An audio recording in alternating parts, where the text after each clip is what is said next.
If you've been online recently, you may have seen our pension adverts once or twice. But did you know that Abacus offers so much more than pensions? We have over 40 years experience, and with over 10 accountants we can provide accounting, payroll and tax planning services.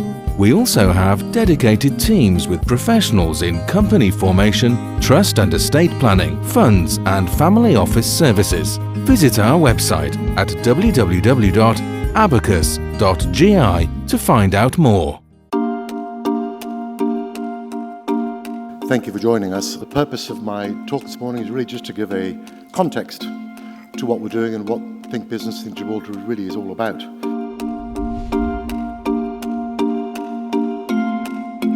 It is part of Gibraltar's growing international appeal that we welcome people travelling from so many places across the globe to share in our events.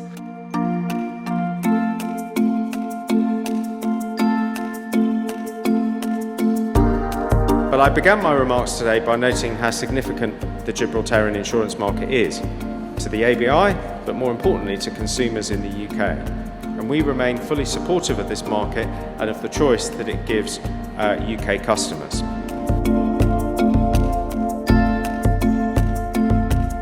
So in the context of private clients, when they're looking at a jurisdiction that is reliable, stable, safe, we think we tick those boxes quite well.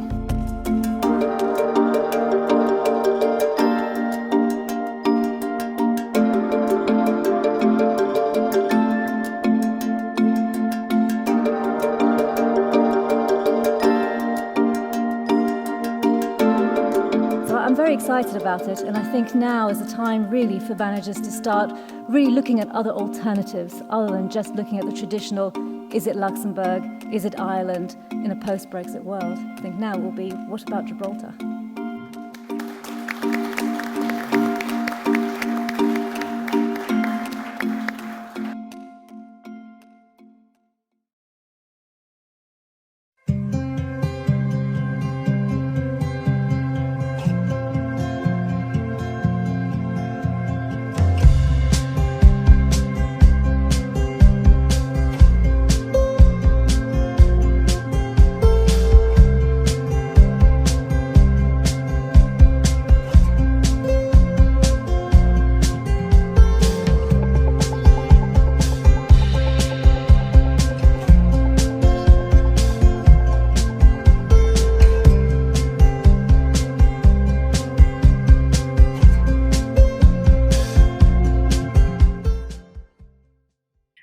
This is our 4th year running events, and we're very proud to welcome 2 Insurtech startups that have established themselves in Gibraltar, Zego and Marshmallow.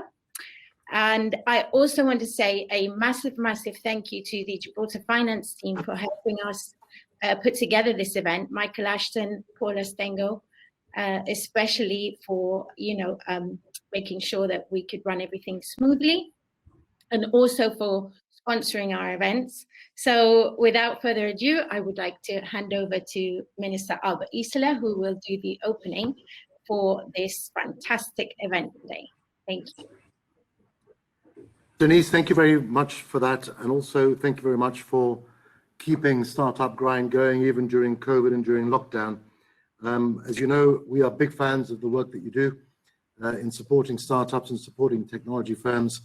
You've done a lot of work in the DLT space, so I'm very grateful to you for continuing to organize these events. And I'm especially pleased today because you've touched on an area which we are very, very proud of, not just in terms of the sector, but in terms of the people that are with you and with us all today. Why? Because put simply, Zego and Marshmallow, for me, represent everything that is good about Gibraltar. Agility, technology, innovation, best in class, all of those things is what your 2 firms are all about. So it's a massive pleasure to be sitting on this platform with Don from Zego and Oliver from Marshmallow. It's really scary to see Oliver's face because he went to university with my son. And I find it difficult to believe that somebody from so close to my son can be fronting and leading such an impressive group as Marshmallow is. So it's a huge pleasure. And I think that when people look at Gibraltar, one trust has always been considered to be the key virtue of our jurisdiction, has been our accessibility. And by that I mean that your firms are available, as are others, to come and engage with government, come and engage with the regulator, come and engage with the private sector, all sitting around a table together, working at how we can do things better, more efficiently, and importantly, more effectively. And I think that what you guys have done in finding new areas of business by using technology better, by using the systems that you have better, and creating, if you like, new areas and new markets is extremely impressive. And it's what we as a jurisdiction have always sought to do. And when you think of the Gibraltar authorization regime, the regime that dictates the relationship between Gibraltar and the United Kingdom in terms of ongoing passporting post-Brexit, what is fundamental to that and the principle behind that and the relationship between the government of Gibraltar and the government of the United Kingdom is providing competition to the UK marketplace. And what you guys are doing is precisely that. You are innovating and providing more competition so that consumers in the United Kingdom can safely have a bigger and wider choice as to the nature of the business that they want to engage with. And so it's a fantastic opportunity for people all around to understand what it is we do with insurance in Gibraltar specifically, and why the only two Insurtech insurance firms in the UK are you guys, licensed and regulated fully in Gibraltar. And I say fully because I don't want anyone to believe, and I know you gentlemen will be the first to support this, that Gibraltar is a light touch in terms of regulation. I know you've both taken a little bit longer than you would have liked in the regulatory process, but it's one that is fully engaged, has the same requirements as the UK, the same or more capital requirements as the UK, and you've been through a very detailed and lengthy process to get to where you are today. But still, notwithstanding that interaction with the regulator, the ability to pick up the phone and have a coffee and have a chat about any of the issues that concern you or them, I think you will have found most welcome. And I'm very keen to listen and hear from you both as to what your particular experience has been. And I hope positively, if you're not positive, I've got no hesitation in switching you off from the TV screen. Obviously not, I don't have the power to do that from a regulatory perspective, but I very much hope to hear that the experience has been a good one, that your businesses are thriving, and I very much look forward to watching you develop and grow enormously in the coming years and be the subject of very much more publicity than you already have been. So thank you for being with us today. I very much look forward to listening to you and to following you. And it's my pleasure now to ask Michael Ashton from Gibraltar Finance, who's worked closely with you both these past months and years, to now compare the discussion that you're about to have. Thank you very much. Albert, thank you very much. Good afternoon, everyone. It's great to see so many people have joined the event. So thank you very much for giving up your time to. I think it's going to be a great session with Oliver and Don. I think the way we're going to sort of structure this is in a sort of three sections. The first is background and entrepreneurial experiences, the benefits of building and being part of a startup. So I'm going to start with Oliver. So Oliver, together with your twin brother Alex, have you always been passionate about tech and startups? Hi everyone, it's great to be on today. Thank you so much, Albert, for the kind words. It's been a pleasure to set up in Gibraltar. You and the whole jurisdiction have been so welcoming, and though, like you said, it was a long process and definitely wasn't light touch, it was overall a very positive one. And also thank you to Denise and to Gibraltar Finance for organising this event and having us on. I have a twin brother. People get confused between us. That's Alexander. And so the question, have I always been passionate about tech and startups? So when I was very young, I just played a whole load of tennis and loved sport. And so the answer at that age was no. But then in my late teens, I think that kind of changed it. And then really became an obsession of ours.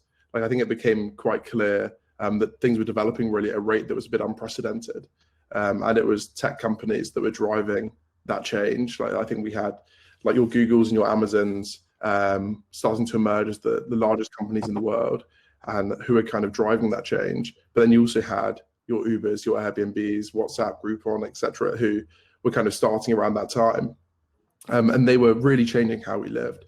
And it was hugely inspiring to see really small groups of people come together and really make such huge change. And So from that point on, really have just been so passionate about startups. Was very fortunate to spend most of my career in startups. Alexander and I started a tech company straight out of university, which was an ad-driven lottery. So you watch a video, it generates a small bit of income, and then someone can win the pot. And then after like very short stints in banking, went back into technology. So yeah, really passionate about this space. And obviously ecstatic to be part of Marshmallow and part of a team that's trying to innovate in the insurance space. Excellent. Thank you very much for that. Let me follow that on. As I understand, you were one of the first 10 employees at Yachty, and seeing the company grow to almost 200 employees and 100 million valuation. What did you learn about scaling a startup? What were the sort of the key takeaways you had from that experience? Yeah, so I think that like starting a company is successfully is really a mix of like timing, culture, product tech, marketing, huge amounts of luck, VC demand, etc. And there are a lot of moving pieces. And I think that prior startup experience is probably the most relevant experience you can have before building your own startup. Yachty is a tech company building ID solutions, so trying to really put your ID on your phone. And I was fortunate enough to work there for a couple of years with quite closely actually with the founder who founded GameSys, which is a large gaming company. I think they've actually got they've got an office in Gibraltar and have a license there. So it's a large gaming company, like a well over £1 billion kind of pounds in value. And working closely with him was quite eye-opening because he'd seen a lot of pitfalls that young companies had kind of fallen into and needed to overcome. And that was like really beneficial to myself and Alexander and our other co-founder, David. We all worked there. And if I were to kind of bring out the couple of things that the experience probably taught me most, the first would be just to do things that don't scale and show pure grit. So like, honestly, I've never met someone who worked as hard as this man. He was just unbelievable. And I remember even to an extent where, so they were launching a product where they were trying to get your ID on your phone. So you could go to, like with the dream being, you could go through like passport control with your phone. And if you like anywhere online, you can use this ID to share an identity attribute. And we had this pilot with like a nightclub in Essex, like really early on, who said, oh yeah, we'll accept this as an ID. And got like, everyone got really excited by it. And there was like a marketing push by the night. And I remember Robin like spent every Saturday evening for weeks going down to that nightclub, standing in the queue, asking people how it can be better to download, what they can do differently. And it's completely not scalable. It's like you couldn't do that forever. But he was just willing to, like, he showed so much grit and determination, and he was just willing to really do anything to kind of make it successful. And I think it's like a huge lesson really, is that before you get to the point where like you're able to spend a load of money on massive marketing campaigns, and like you really do just need to, I think, dig deep and work hard. And then I think the second is really around culture and hiring. That culture is such an important tool. Like it's something that you can't fully control. You can influence. And I think that who you kind of hire and get through the door, like I think it's just so vital and is almost the most important decision a startup makes. And before working there, I definitely didn't appreciate that nearly enough. And there's so much consequence. And from that experience, you saw both sides really. Like you sometimes get hiring wrong, and it leads to, I guess, like culture and product detriment. And sometimes you get it so right, and it makes such a huge impact. So I think that that really admires just how important it is. So I think that if I were to just take a couple of things, it would be those two. I think that the last point you were making, I think, is also important, because when we tend to think about sort of startups and tech companies, everyone is below 30, and I know from some of our conversations that there's no ageism in your business, because there's some people who have been in the insurance sector for many years and are sort of part of your team and adding to that to that skill set and that balance. Yeah, exactly. And so I think there's two parts to hiring really. Well, obviously, but there's the technical side and the cultural side, and they're both hard to get right. I think that if you're hiring, say, from the insurance industry, which is vital when you're setting up insurance companies like we both are, you need to hire some people with that experience, and they add a huge amount of value from what they've seen before. And then I think the focus is, well, is this person right for our culture? And on the flip side, you have some hires who like have amazing startup experience, cultural fit, but then don't know anything about the insurance industry, and you know it's going to be a tough learning environment for them to get up to speed and to kind of, I guess, gather the relevant skills. And it's kind of getting those two things right is a constant challenge, but one that I guess you need to just accept and try and get over. Don, you work for a non-profit for students, and then you work for Google in the USA. So it would be great to hear a little bit about your experience, and in particular, how valuable was your time at Google in terms of your present role at Zego? I'll kick into that, and also just to echo what Oliver said, just a huge thank you to everyone on the call now, and also Albert, Denise, and of course yourself, Michael, as well, and I guess generally Gibraltar for supporting scaling Insurtechs. So I guess my own background, taking a step before Google, well, actually before that, again, I was actually a professional sailing coach for a short time, but I realized I wasn't going to make the Olympics, so I don't think it was ever going to happen. But moved into startups pretty early, which brought me into 100 Minds. So that was actually a non-profit organization where we linked third-level university students with professionals, typically young professionals from the very large kind of tech companies that were based in Ireland, as well as the big four accounting firms. And the whole aim was to, I guess, incentivize on the mentor side for young professionals to get an ability of kind of coaching people before they'd be in, let's call it like senior leadership positions, and then from the student side to get access to these young professionals. And their collective goal was to come up with really innovative ideas and raise funds for children's charities. So I was involved with that for about 3 or 4 years. And I guess what it taught me was the power of the collective. So even when there was nothing there to begin with, and there was an incredible guy called Declan Egan who really kind of steered the ship, also was in Google actually. And he just taught us the value of, like, when you have a collective group of people who have one common goal, how far those people can go with basically nothing but goodwill and sheer grit and determination. So very much I brought that into everything I was doing post that when I joined Google, which I guess in that role I was leading up a function which was working with some of the very fast-growing startups in the UK at the time. So I think I'm technically not allowed to mention them under NDAs, but some of the bigger fintechs you'll be aware of, and everything from charities to fintechs to a very large high street now women's fashion retailer. So in that role, basically, our whole, like, what we were set up to do was to support them after they went through a big round to scale their digital business. And I guess what I learned in that was, from the customer side of things, or the clients that we worked with, was what does a great growth opportunity look like, and how do you differentiate that and prioritize it against a good one or a very, very poor opportunity, and then executing on those opportunities for scale. And that was probably the biggest lesson. I also learned what a very bad business model looks like, and ways you can spend a lot of money on the wrong thing if you go the wrong direction.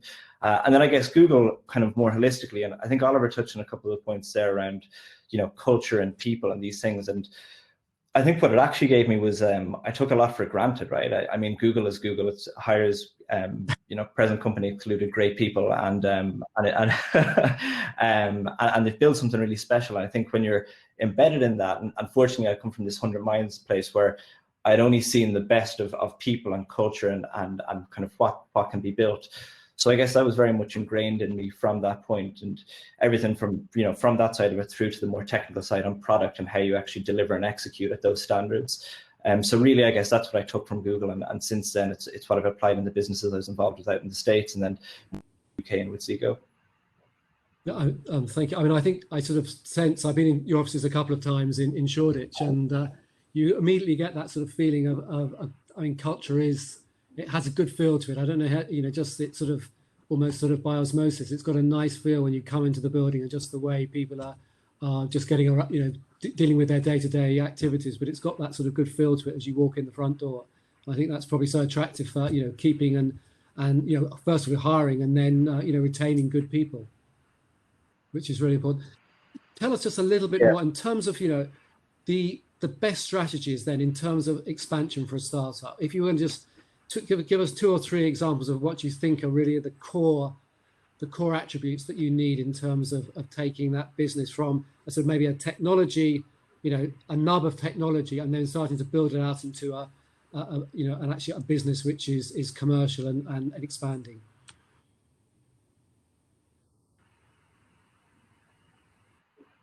Oh, I think I may have frozen for a moment there. I just lost yeah. it at, when you said taking it from a technology company. I think just taking it from maybe just a sort of a nub of a technology business and then building it out into a sort of commercial enterprise. And what, you know, just in terms of those strategies, what do you think are the real key attributes that businesses need to get away from just having that great ideas and great technology and then moving that into a commercial onto a commercial sort of platform?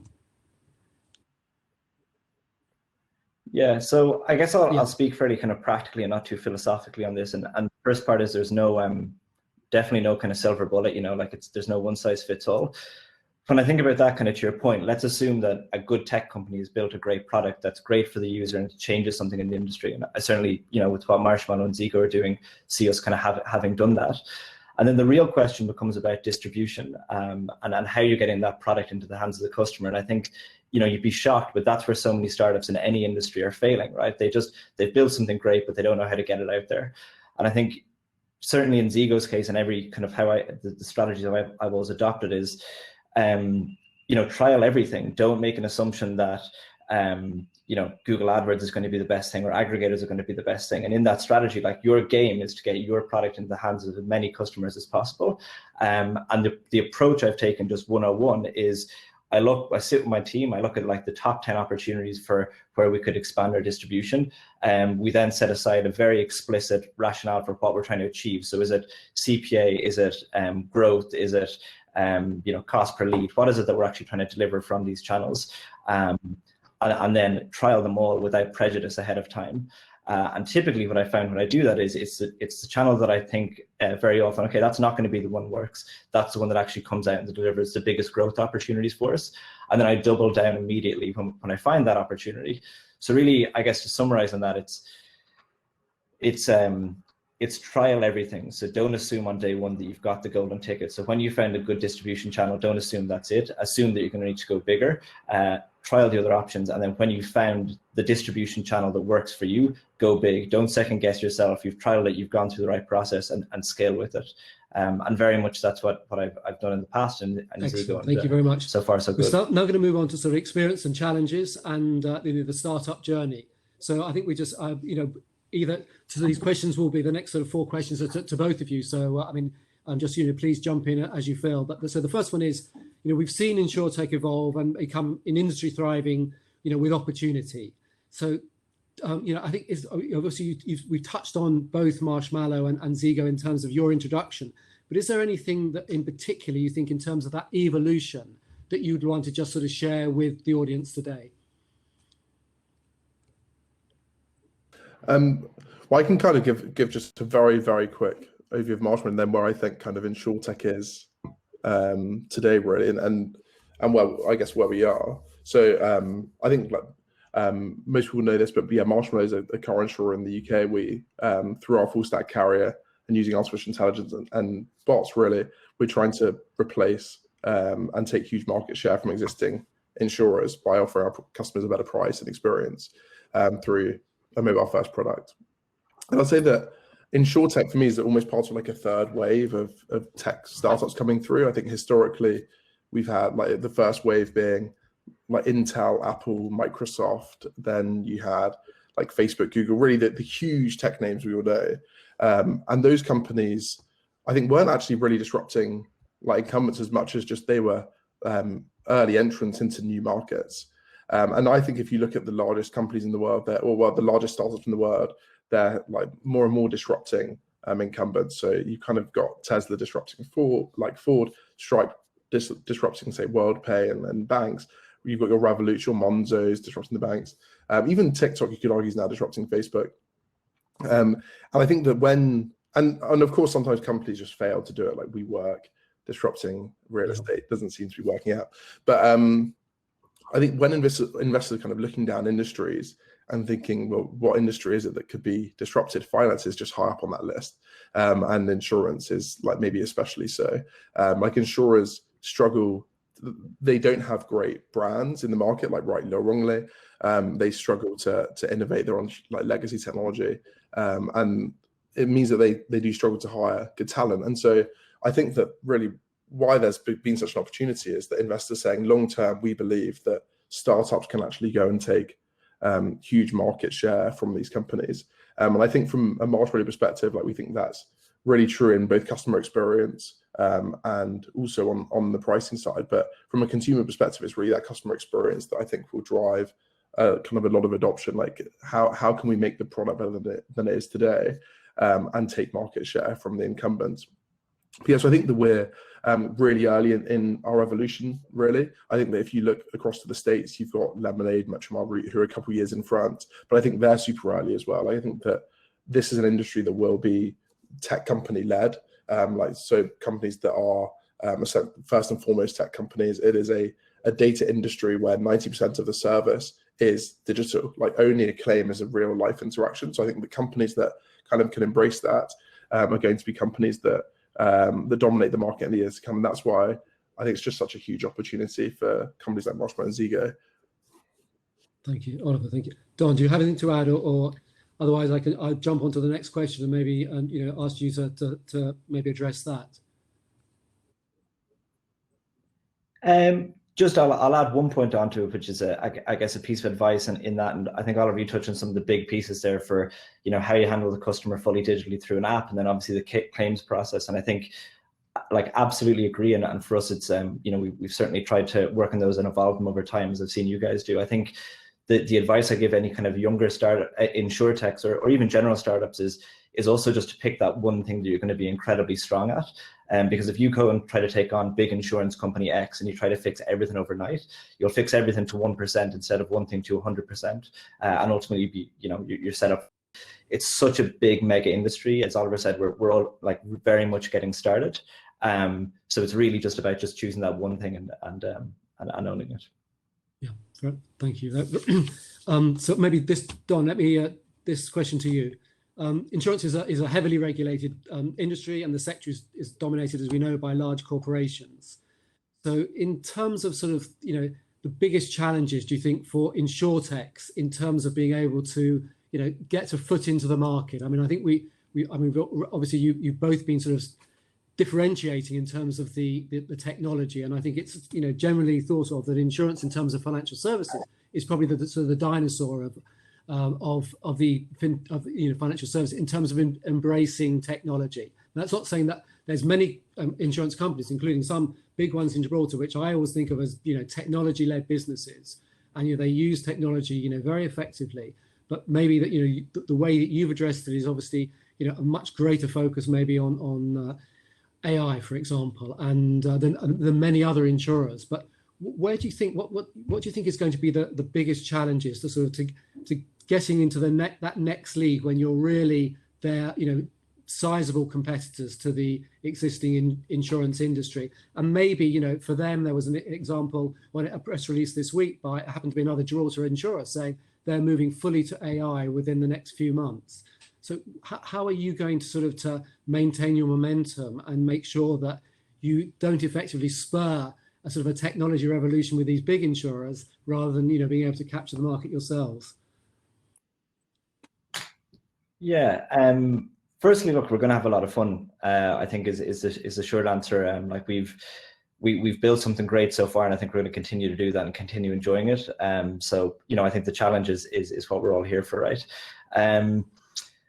And again, I think what we had to prove on day one in Zego, and I'm sure for Marshmallow as well, was that building that kind of credibility step by step. So Zego's first product was a flex delivery insurance product for a very small section of the market. We've obviously built that day by day, week by week, month by month, and I think we'll continue to do that, kind of generally speaking. When I then think of the incumbents in the market, it's not that I think there's nothing that's going to happen there, and I think they are kind of advancing. It would be naive to think they're not, but fundamentally, I think our differentiator is the pace we can deliver value to customers and how close we all are in the insurtech space to those customers versus a lot of the incumbents who've been there for frankly 100 years and haven't listened to that customer and that changing need of the customer that particularly we've seen in the last kind of 5-10 years in Zego's case with obviously the rise of the gig economy and shared mobility and things like that.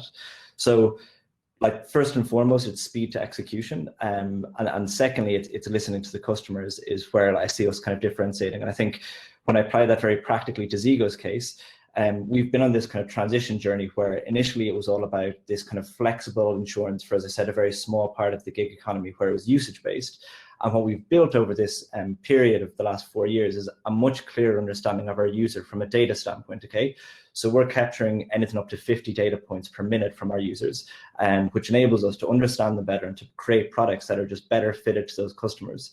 And I think what we're, albeit that it's kind of early days, what we are building is that first mover advantage from Zego's side as well. So the earlier you can get that, the more your product becomes defensible, and very much that's kind of how we've approached it from our side.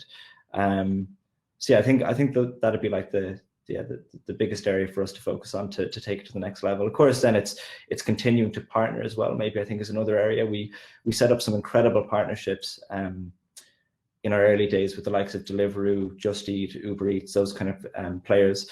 And then we kind of, for about a year and a half, we partner with Uber, of course, as well, but we kind of paused new partners.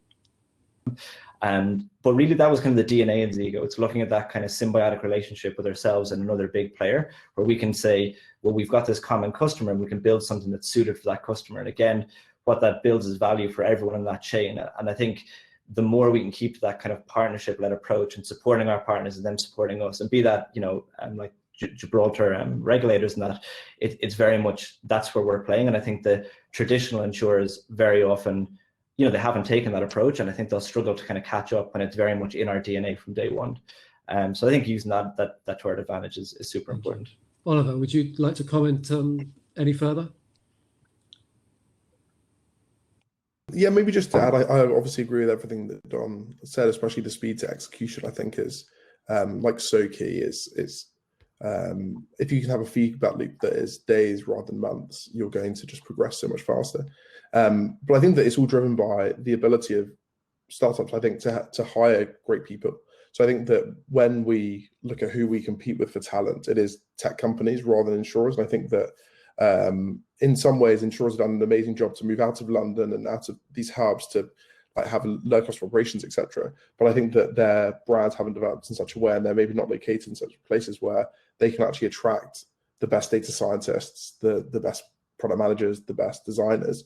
And ultimately, I think that if you believe in those people and you can invest in those people, you've got a good chance to just do all of those things just a bit better. Like you can be better at listening to your customers and moving faster, collecting more data points and knowing what to do with that data.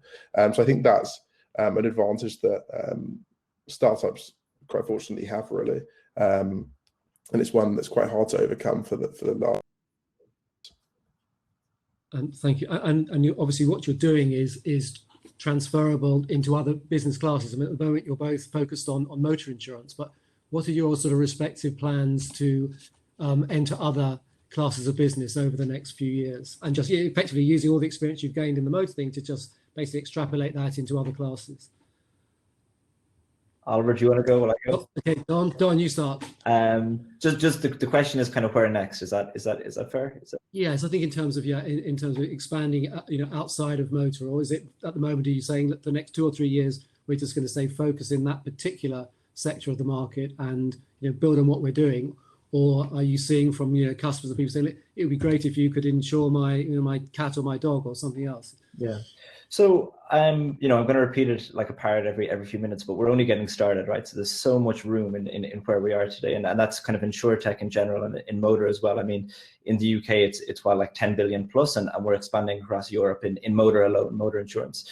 So I think you can fall into this trap in different startup environments where you think you have to continually kind of scale to something completely different. So what's the next ancillary? What's the next ancillary? And I do see value in that in Insurtech and insurance, but really the key, and when we keep referring to this data play, I think you can be very cheap there and assume that as a startup or a tech company, you've got all the data, but really the value of that data comes through depth, okay? So the more we can go deep in motor and understand more about motor users, the more value we can add to those users, and the more we can use that to transfer to other industries.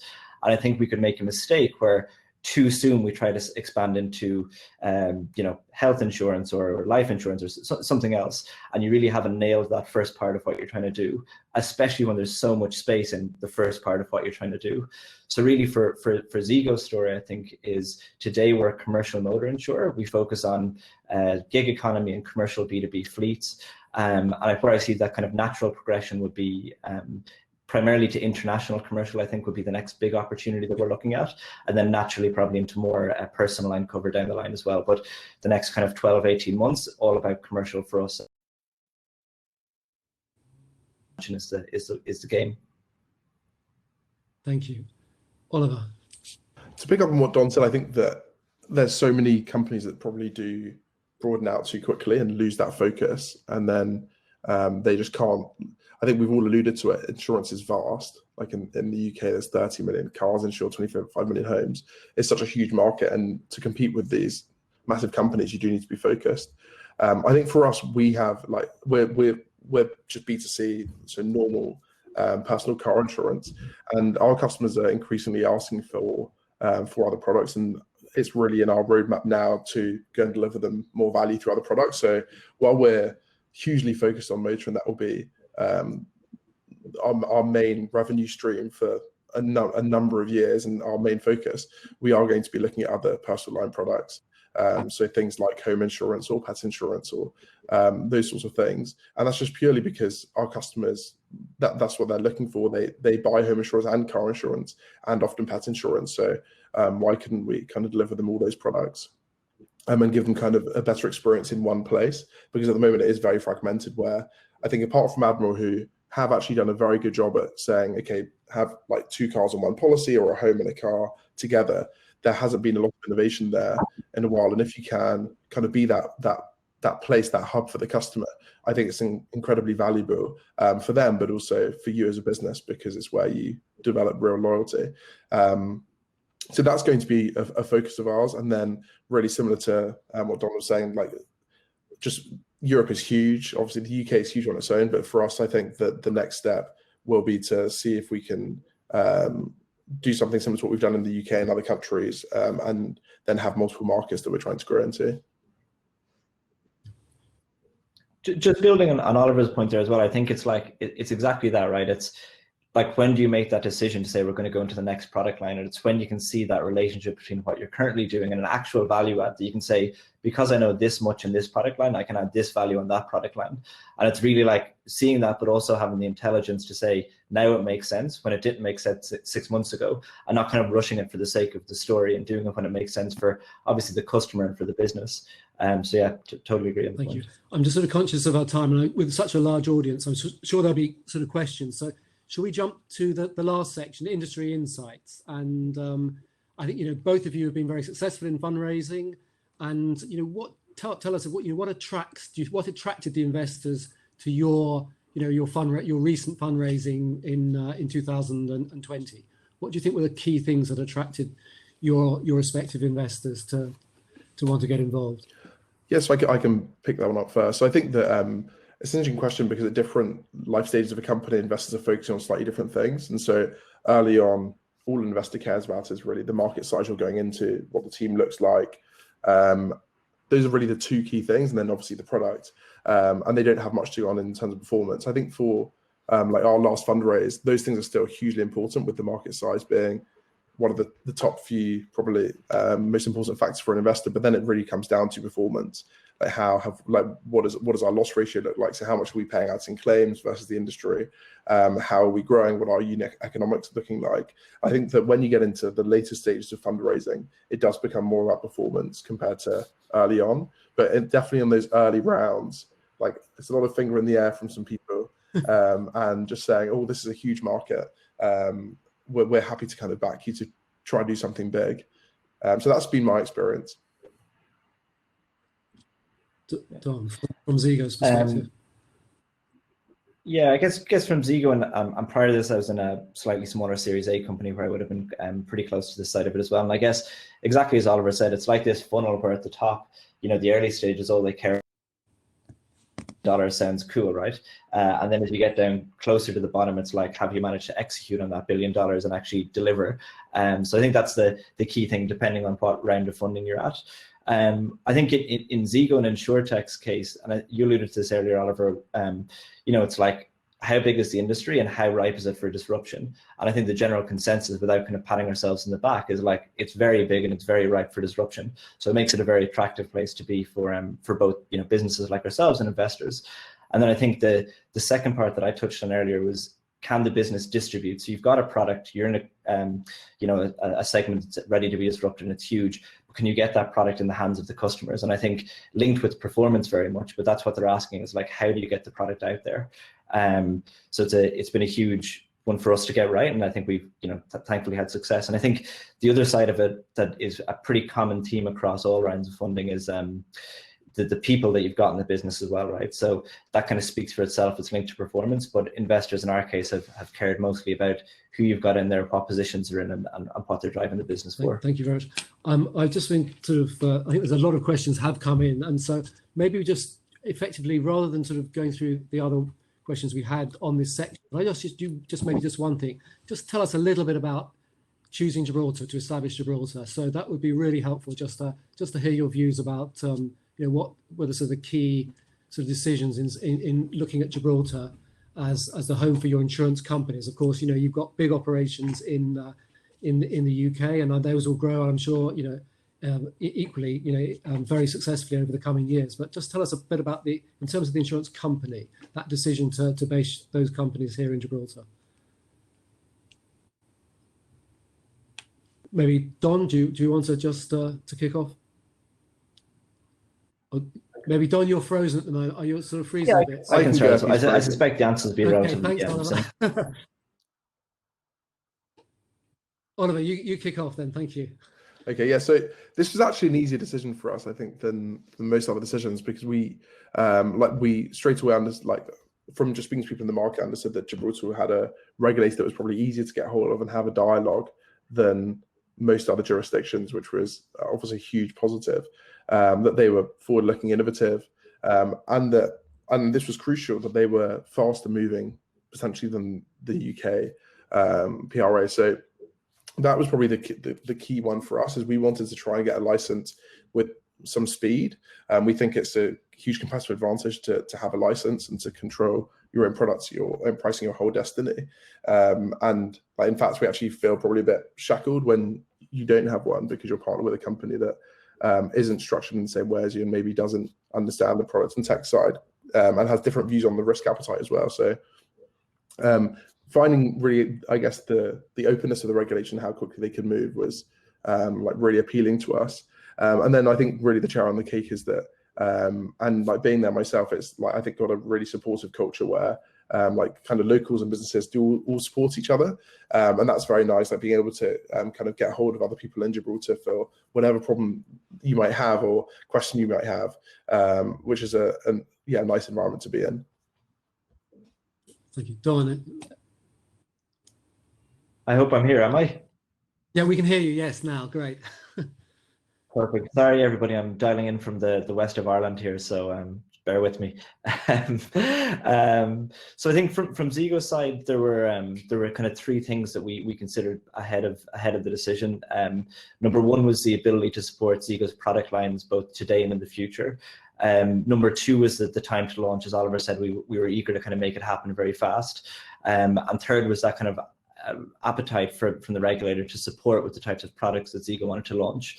And I think when we drew that all out in a nice chart and we scored up every place we could do this, Gibraltar came out pretty tops on all things. So it was an obvious partner from the get-go. I think I guess more speaking to the relationship since we've gone live with Gibraltar, and Albert touched on this initially, but it's been very much this relationship where it's a partnership, and I spoke about that myself as well. But at the stage we're all at as companies, we need to be in partnerships, right? There's no kind of big bank take little bank. We're all trying to build something, and very much that's what we found in Gibraltar. It's us, the regulator, the government, everybody trying to kind of push for progress and develop things. And yeah, it's been incredible. So thumbs up from Zego's side. Thank you very much, guys. Thank you very much. It's been a great discussion. I'm going to pass back to Denise now, who's going to chair the questions and answers. So Denise. So we have got quite a few questions in the Q&A section.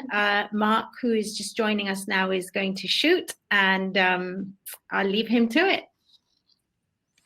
Thanks, Denise. Thanks, guys. Yeah, we've got a few questions come in, so thank you for that. And I can see some people have voted as well, so that's actually been really useful. The first question, actually, which has had the most votes, and I think we maybe have answered this a little bit in Michael's last point there, but I'll just read it out as it's been asked, and maybe we can expand on it a little bit. It's from Ian, who asks, as an Insurtech voyeur, what interests me is the pace of change that entrepreneurial startups are willing to pursue. That's relatively easy in a distribution business, but less easy with a carrier that needs to deal with prudential regulators. What is it that makes Gibraltar more attractive than other jurisdictions when you want to set up an Insurtech carrier specifically? I don't know if there's anything else you can add based to what you've already said. But. I mean, just to maybe build on what Don said, that it's a partnership, really. I think that it's potentially a misconception that you wouldn't be able to. Oh, sorry. Sorry, but when someone calls me, it comes up on my screen and it stops whatever I'm doing. It's really frustrating. But yeah, to kind of build what Don said, it's a partnership. I think that if you are going to launch new products, do new things, you do have access to the regulator and you can have a dialogue. And I think that if you're like well capitalized and you've got a good solvency ratio and you can explain the product and why you're doing it and why you're taking on certain risk, they've got bright people at the regulator who can look at it and say, okay, we understand why you'd do X and Y, why it's in the interest of the customer. And actually I guess, like from a solvency perspective, you're fine. So what would kind of stop us from allowing you to innovate? And what we found is that we think actually when you have your license is when you can innovate more, because ultimately a lot of the time it's not the regulator that's stopping innovation. Like they're there to obviously put on guardrails and to make sure that things are in the best interest of the consumer and you're able to survive certain like really pandemic events. But it's often the kind of, I guess, legacy thinking within insurers that are stopping some of these innovations happening. So our experience, I don't know Zego's, but it's been that actually you can definitely innovate quicker when you're a full stack carrier. Cool. Yeah, exactly. Great, thanks. Next question is from Kevin, which is a bit more around mission and values. He's asking Oliver specifically, do you think that it's important for a new startup to prioritize in identifying and establishing its own mission statement and core values before you start recruiting and identifying individuals to join your team? Yeah, this is a really good question because it's more of a long-term thing, really. I think establishing a mission statement of values, but I think kind of ignore them to your own peril. Like you could die a slow death if you have a bad culture, and it's almost worse than just fizzling out fast in a bang. And I think that like for us, we've been very clear on what our values are, what our culture is, and really tried to hire in that image. Like every single interview process has a culture interview where we match people against the values. And it means different things to different people, but for us, it's really about kind of we have an open and honest culture where people can move fast, really make mistakes and have huge amounts of ownership. And we believe in like a leader model where we have distributed decisions. People are willing to take on decision making. People are actually willing to, I guess, take things on that maybe they haven't even looked at before. And we've tried really hard to hire kind of in that image. And I think that it does take time early on to develop those core values and the mission, but it's completely worth it over the long term. And if you get it wrong at the start, and it's a kind of Patrick Collis, who's the CEO of Stripe quote, but for everyone you hire, they replicate themselves 10 times. So you hire one person who's maybe not a cultural fit. When they go to hire people, like you naturally hire people a tiny bit in your image, and they're hiring people that are their cultural values. So that can very, very quickly get out of control. So I think that it is important early on to establish what you want those values to be. And just to make it an enjoyable place to work, right? Like I think like a really cool thing about working in a smaller company is the environment. Like I find it fun going to work, and maybe a lot of that is because I chose a lot of the people I work with. As I think that if you haven't really defined what is it that you care about, who do you want to work with, you might not even enjoy going in, and then you kind of miss half the point. So yeah, I think it's super important. Cool, thanks. Don, anything to add to that, or? Yeah, I guess the only part I'd add into it, and completely agree with everything Oliver said, is you have to set these things on day one and make sure they make sense, but also be ready to evolve with the culture and the business. So once you've set I think that the core foundations of what you're setting as your culture and your vision should never change, but maybe there's tweaks to make along the way. And I think it's really important at both a leadership level and within teams to I guess, embrace that and don't say, well, we've hired 1,000 people and nothing's changed. Acknowledge that things change when you're scaling up at that level, and change with it, right? And as Oliver says, once you've got that kind of core North Star, you shouldn't go too far wrong. Hey, thanks. I'll move on to... It's just, in my opinion, a ridiculously good point, and something we've kind of debated quite a few times. And you have people in different camps. So we have a guy called Bernard Cantor who's on our board. He's founded Investec Bank, and they kept their same core values the whole way through. And they have an amazing culture, and they might, like, I think they were just geniuses on day one. But I completely agree with Dom that businesses change and the values need to change with it, and I think the mission needs to change as well. That as you grow, the mission can expand and get more ambitious. Excellent, thanks. I'll move on to the next one from Chris. Chris is asking about data. So an Insurtech is obviously a data-driven business. With Gibraltar leaving the EU and a Gibraltar insurer processing the data of UK policyholders, I'm really interested to know what you have done about appointing a UK representative.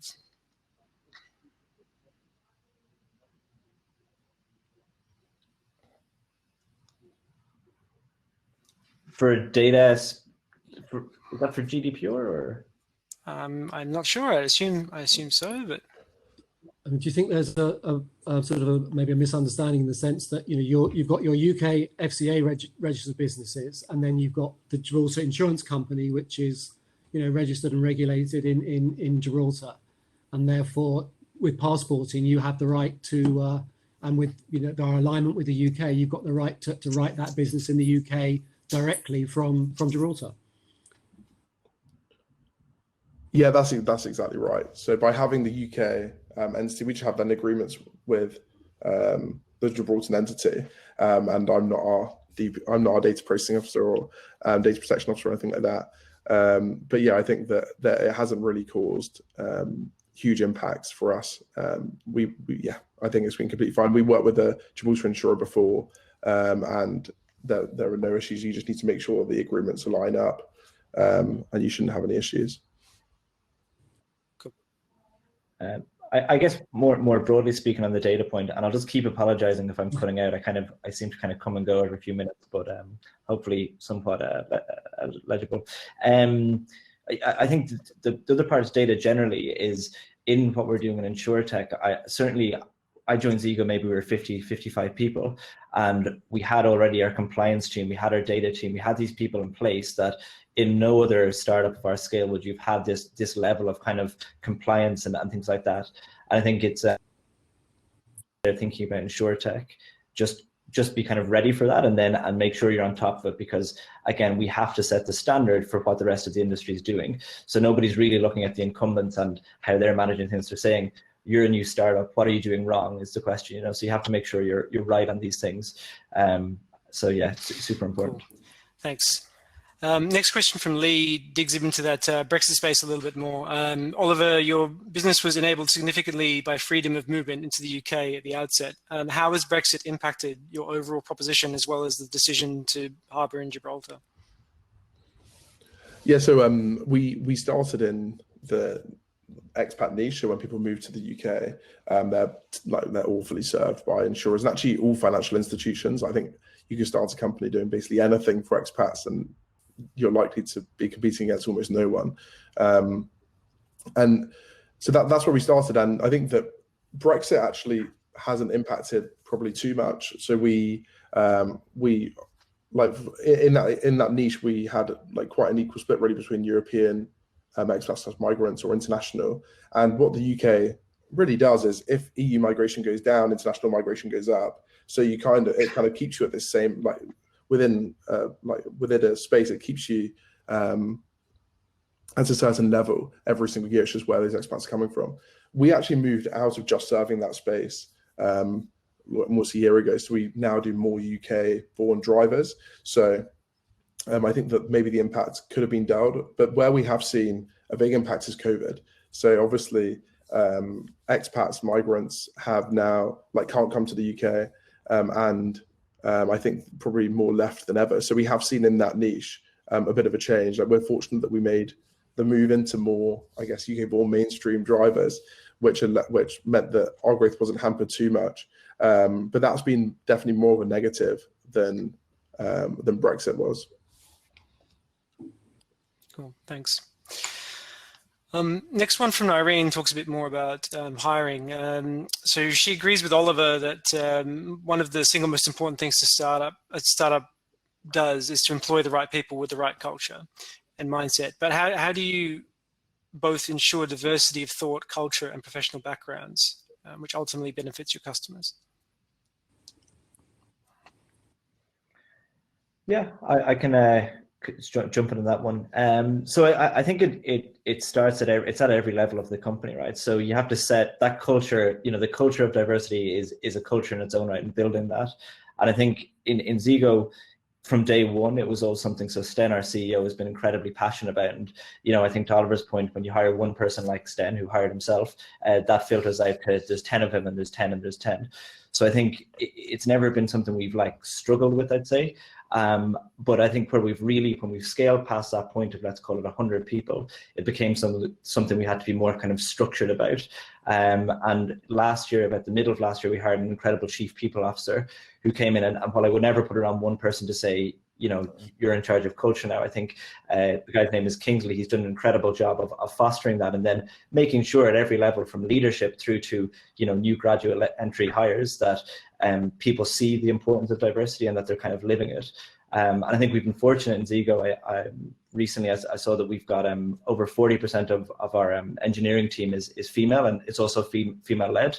So it's something, I think, the more that comes from the top and filters through the company, the more it becomes, I guess, something everyone's living, and then it becomes more organic and natural. So it becomes less of an effort and more of, this is how we operate. And then to the question itself, what we've seen is that's where our innovation actually comes from. It's a different way of thinking. It's a different way of, the whole idea of diversity is, it's like diverse equals different, right? And in insurance, the one thing you don't want to be is the same. So when we've hired into different, people with different backgrounds and different mindsets, it's really enabled us to continue to build those products in a different way to the industry. Cool. Thanks for that. Question from Chris talks a bit about education.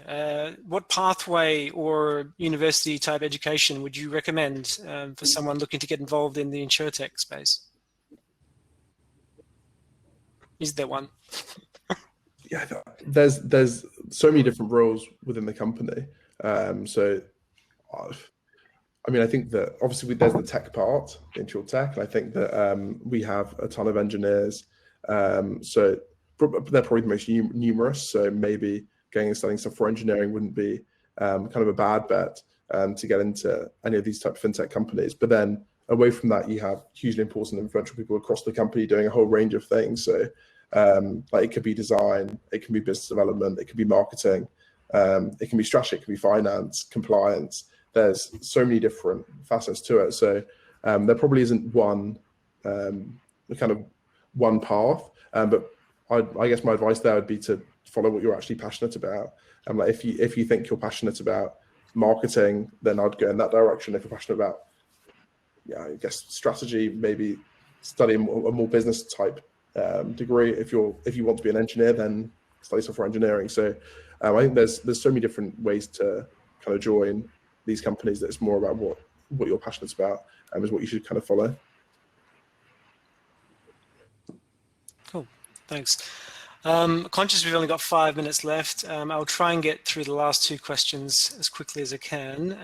I see some more coming in, so I'll start with those first two and see how we go. The next one is from James, who is again talking about setting up in Gibraltar. So how difficult was setting up a captive within Gibraltar? Is there adequate infrastructure in place to support businesses to set up captives within Gibraltar? For example, were the big brokers available to support your captive strategy, or are you doing the whole thing in-house?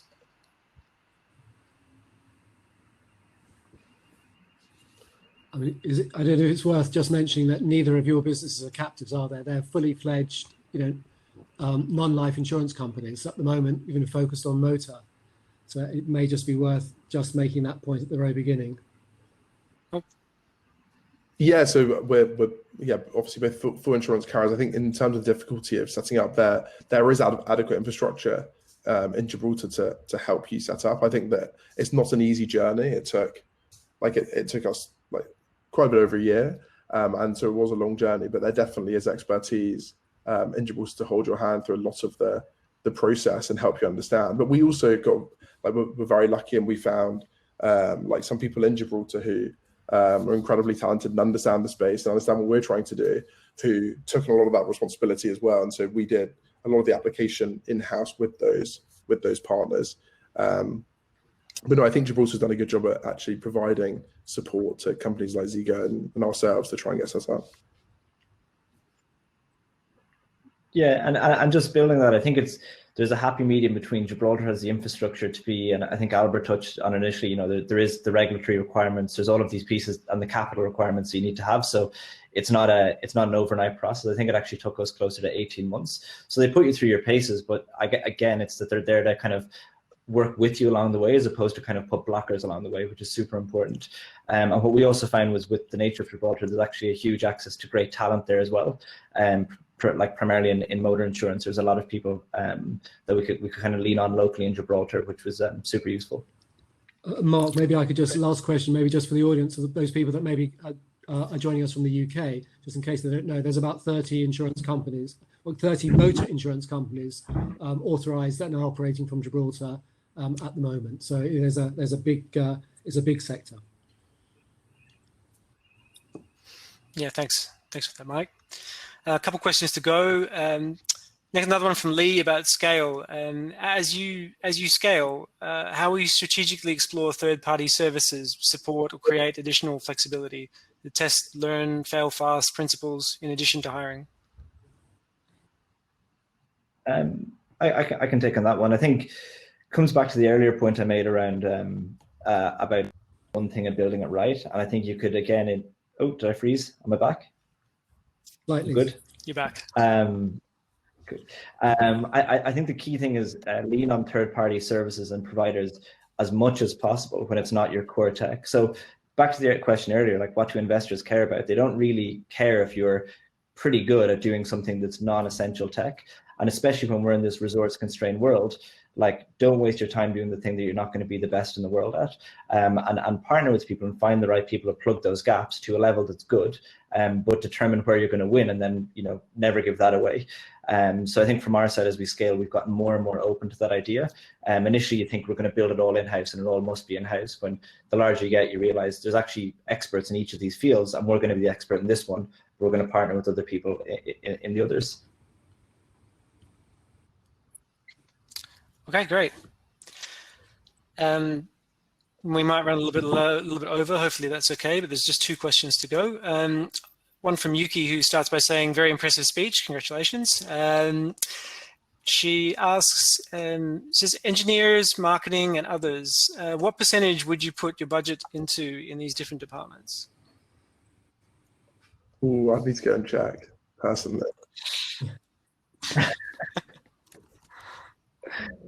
Maybe engineering, marketing, and others. Was that the three categories? Engineers, marketing, and others. So I think maybe just generally speaking, where would you sort of allocate your budget? And yeah, probably some people with an insurance background I'd add in as well, but just for good measure. For us, I think it's about 50%. I'm just thinking holistically of the company. Maybe 50% engineering. About 15% marketing, depending on how you define it, 15 to 20%, about 15%, and in engineering, I guess that'll include our pricing and teams, and then the rest would be operations and sales, I would say, but very much kind of leaning on the engineering and data technology side of it is where we've kind of placed our big bets. Yeah, I'd say for us, the high level is probably similar in the sense of 50% engineering, pricing, data science, product, and then 50% operations, which includes finance, HR, customer service, that sort of stuff. It's probably around 50-50. Cool. Thanks. Appreciate that. Might have been a hard one to answer on the spot. One from Kevin. That should be the last one, I think. Curious to know more about your disruptive approach of changing one thing 100%. Yeah, I can jump at that, assuming I don't freeze up.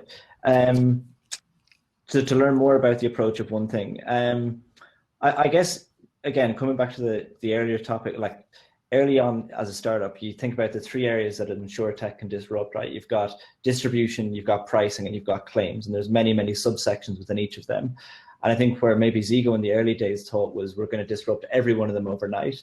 And what we did find then was we weren't that good at claims, and our pricing was pretty cool. Like, we were building something good, but it wasn't the best in the world. And, you know, distribution, we've got some great partners. And really then where we've kind of doubled down on the earlier days, luckily we've kind of developed to be able to support in all the areas, was we got really deep onto the pricing and the solution we built there for our customers. Because what we realized was for our customers, the biggest pain point they had was around this kind of flexibility and usage that was matched to a pricing that was actually matched their usage, of course. So I think we had to make this decision where, like, fix that first big problem, build your name for fixing that, and then you build that kind of credibility for the next problem, and you know, fortunately that kind of DNA has then built its way out into how we extend into ride hailing and commercial fleet as well. And I think had we gone to the route of try to fix everything in the first year of Zego, we wouldn't be here today. Great, thanks. I think Denise is gonna come back in. Yeah. There she is. Well, I just wanted to say quickly, thank you so much today. It's been great to be able to share this journey with all of the audience and with you guys. I am passionate about startups. I have my own startup. I love to hear about the culture and the values of building and setting up your own business. And I think one of the key takeaways also for me today was the strength of good partnerships. But it's been a real pleasure to have you both join us. Thank you very much, Michael Ashton, for also moderating the talk today. Just quickly want to thank the sponsors, Gibraltar Finance and Abacus Gibraltar, who have been with us for almost 4 years next month. And let people know that we will have a female panel in March, finally. It's been a while, so I just wanted to slip that in there. And obviously, again, welcome to Gibraltar, and I hope that we get to hear lots more from both your companies, and wish you lots of success. Thanks, everybody, for joining. Thank you, everyone. Bye-bye. Thank you so much. Thanks, Denise. Okay, bye-bye. Bye. Thank you.